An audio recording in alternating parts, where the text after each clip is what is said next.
এক মুহূর্ত চোখ বন্ধ করুন।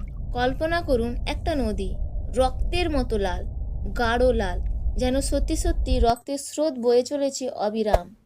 নদীর মাঝে একজন মানুষ ডুবে আছে, সাঁতার কাটছে বের হওয়ার জন্য, কিন্তু তীরে দাঁড়ানো আর একজন লোক তার মুখে পাথর ছুঁড়ে মারছে, আঘাত করে আবার ঠেলে ফেলছে গভীরে। চিরকালের জন্য এই যন্ত্রণা, বের হওয়ার কোনো পথ নেই।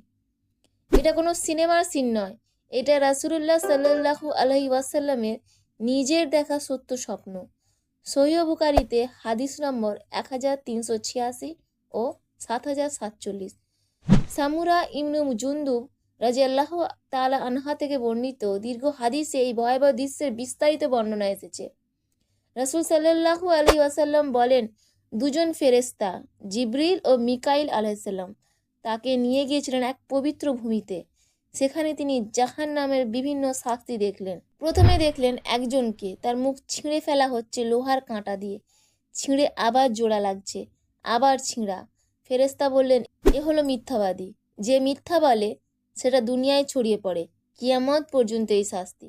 তারপর একজনকে দেখলেন, মাথায় পাথর দিয়ে আঘাত করা হচ্ছে, মাথা ভেঙে যায়, আবার জোড়া লাগে, আবার আঘাত। এ হলো সেই লোক যাকে আল্লাহ কুরআন শিখিয়েছেন, কিন্তু রাতে ঘুমিয়ে থাকে, দিনে আমল করে না, কিয়ামত পর্যন্ত এই শাস্তি।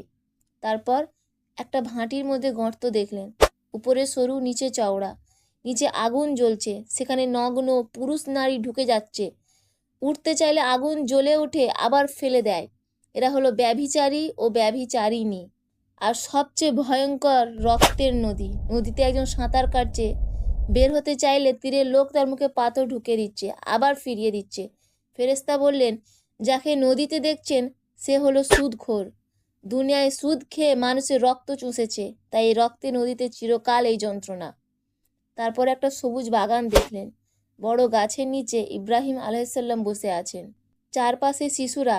এরা হলো ফিতরাতের উপর মারা যাওয়া শিশু। আর আগুন জ্বালানো লোক হলেন মালিক, জাহান্নামের দারোগা। সুদ কেন এত বড় গুনাহ? এর পরিণাম কি? সুদ হলো আল্লাহ ও রাসূলের সাথে যুদ্ধ ঘোষণা। কুরআনে বলা হয়েছে, যারা সুদ খায় তারা দাঁড়াবে যেমন শয়তানের ছোঁয়ায় পাগল হয়ে দাঁড়ায়। সূরা বাকারা 275 আয়াত নম্বর। রাসূল সাল্লাল্লাহু আলাইহি ওয়াসাল্লাম বলেছেন, আল্লাহ লানত করেছেন সুদখোরকে, সুদদাতাকে, সাক্ষীকে ও লেখককে। সহিহ মুসলিম। পরিণাম, দুনিয়ায় বরকত যায়, আখিরাতে জাহান্নামের রক্তিম নদী। সুদ সমাজে ছড়ালে আল্লাহর আযাব নেমে আসে। দুনিয়ায় সুদ থেকে বাঁচার উপায় কি? ইসলামী ব্যাংকিং ব্যবহার করুন। মুদারাবা, মুরাবাহা, ইজারা, সুদমুক্ত। কার্জ হাসানা মানে সুদমুক্ত ঋণ। ভাই বোনকে প্রয়োজনে সাহায্য করুন। হালাল ব্যবসা করুন, যেমন ট্রেড, শেয়ার মানে সারিয়া কমপ্লিমেন্ট, রিয়েল এস্টেট, হালাল investment. Credit card, bank loan এড়িয়ে চলুন যতটা সম্ভব। প্রয়োজনে সঞ্চয় করুন, ধৈর্য ধরুন। এই স্বপ্ন থেকে আমাদের জন্য সবচেয়ে বড় শিক্ষা, আখিরাতের ভয়ে দুনিয়ার লোভ ত্যাগ করা। রাসূল সাল্লাল্লাহু আলাইহি ওয়াসাল্লাম নিজে এই শাস্তি থেকে আমাদের সাবধান করেছেন। দুনিয়ার লোভে, সুদের ফাঁদে পড়লে আখিরাতে রক্তের নদী অপেক্ষা করছে আমাদের জন্য।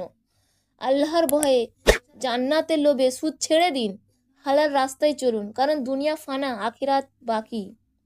এই ভিডিও যদি আপনার হৃদয় ছুঁয়ে থাকে, তাহলে নূরের পথে নাদিয়া বেগমকে সাবস্ক্রাইব করে দিন, বেল আইকন টিপে রাখুন, এমন হাদিস ভিত্তিক ভিডিও মিস না হয়। লাইক করুন, কমেন্টে লিখুন এই স্বপ্ন শুনে আপনি কি করবেন সুদ থেকে বাঁচতে। শেয়ার করুন যেন অন্যরাও সাবধান হয়, জাহান্নামের এই ভয়ঙ্কর নদী থেকে বাঁচতে পারে। জাযাকাল্লাহু খাইরান কাসিরান। আসসালামু আলাইকুম ওয়া রাহমাতুল্লাহি ওয়া বারাকাতুহু।